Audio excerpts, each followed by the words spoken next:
Ang pananampalataya ay tulad ng isang apoy. Kung hindi pinapalakas, ito'y mawawala. Kung hindi ito poprotektahan, ito'y mamamatay.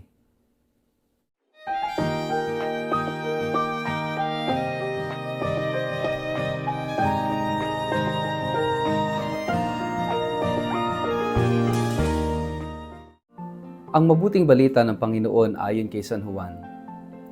Sapagkat gayon na lamang ang pag-ibig ng Diyos sa sangkatauhan, kaya't ibinigay niya ang kanyang kaisa-isang anak upang ang sinumang sumampalataya sa kanya ay hindi mapahamak, kundi magkaroon ng buhay na walang hanggan.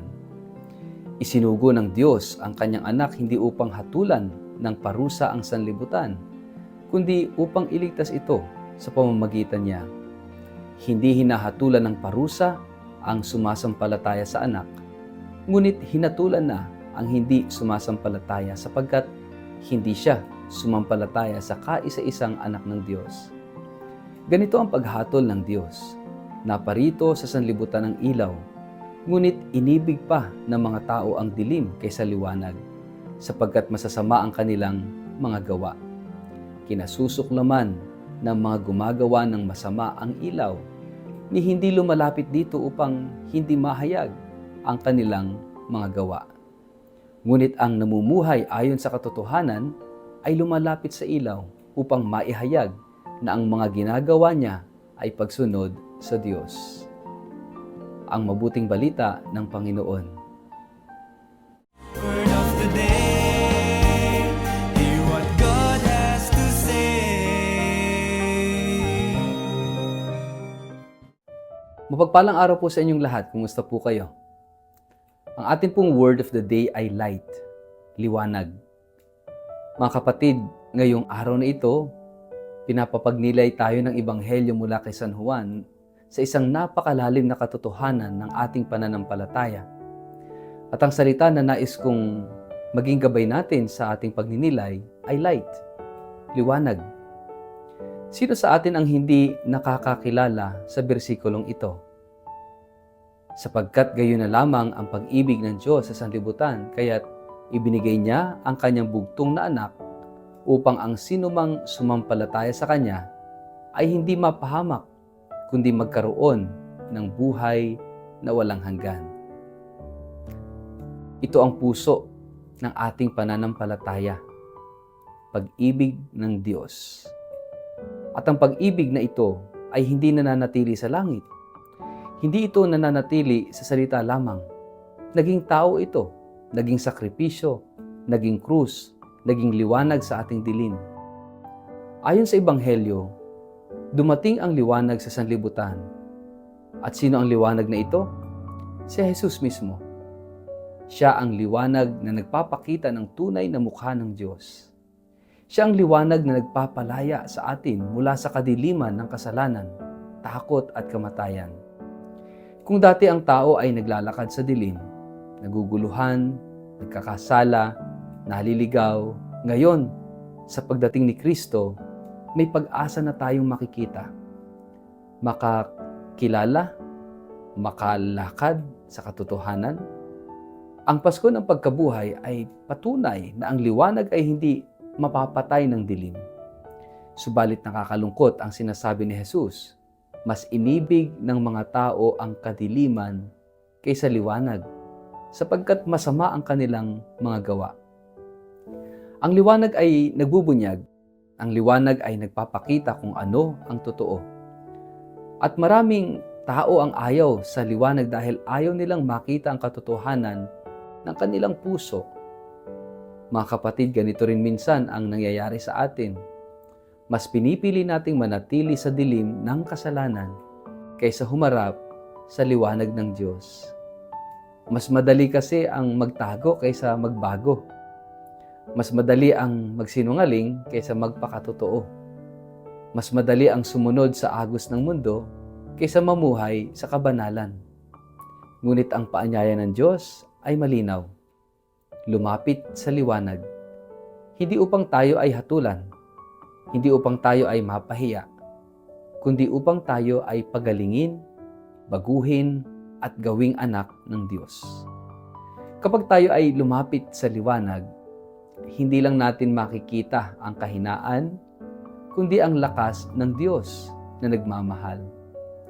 Hindi lang natin makikita ang ating mga sugat, kundi ang kamay ng Diyos na nagpapagaling.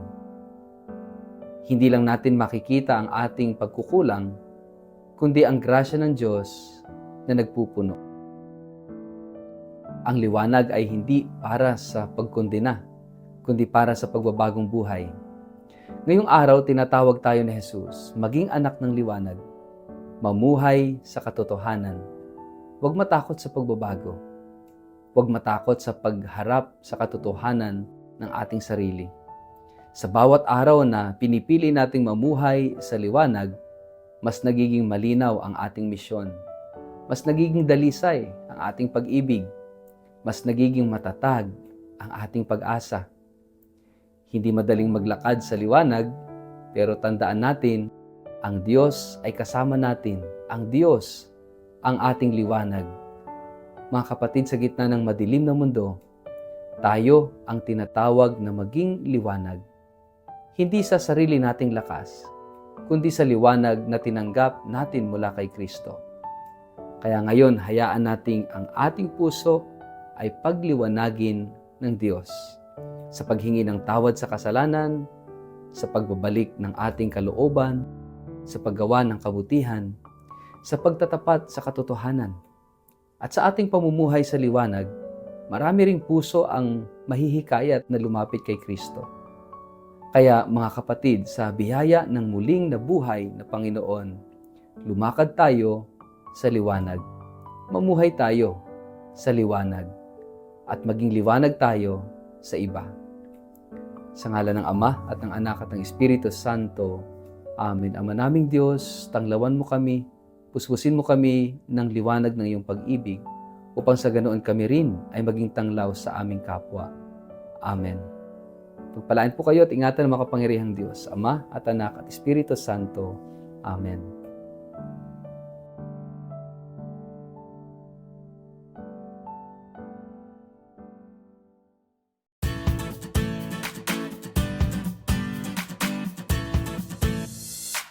Mga minamahal kong kapatid sa pananampalataya, inaanyayahan ko po kayo sa isang biyayang paglalakbay ng pananampalataya, isang pilgrimage sa Eastern Europe na gaganapin mula October 4 hanggang October 21 sa taong ito, na sasaklaw sa 8 kahangahangang bansa, sa Switzerland, Liechtenstein, Germany, Austria, Czech Republic, Slovakia, Hungary at Poland. Ang tampok ng banal na paglalakbay na ito ay ang ating debosyon sa Divine Mercy o Banal na Awa, isang tema na napapanahon sa atin ngayon sa panahon ng pagsubok at pananabik sa pag-asa. Gaya ng sinabi ng ating yumaong Santo Papa Francisco, "The mercy of God is the sure source of our hope." At sa ating paglalakbay, bibisitahin po natin ang mga sagradong lugar kung saan sumibol at lumaganap ang mensahe ng awa ng Diyos. Bibigyan din natin ang Poland, ang bansang sinilangan ni Saint Faustina Kowalska at Saint John Paul II, mga tagapagdala ng mensahe ng banal na awa sa buong mundo. Ito hindi lamang isang biyaheng panlabas, kundi higit sa lahat, isang panloob na paglakbay ng puso. Isang pagkakataong mapalalim ang ating pananampalataya. Maranasan ang kagandahan ng simbahang Katolika sa Europa at muling pag-alabin ang ating pag-asa. Para po sa mga interesadong sumama sa akin, maaaring makipag-ugnayan kay Toby sa numerong 0917-317-4536 o magpadala ng email sa inquiry@tobiahe.com. Magsama-sama po tayo sa isang paglalakbay ng panalangin, kultura at biyaya. Huwag palampasin ang pagkakataong ito na muling matuklasan ang Diyos na buhay, maawain at laging nag-aanyaya. Halina po kayo, maglakbay tayo kasama ang banal na awa patungo sa mas matibay na pag-asa.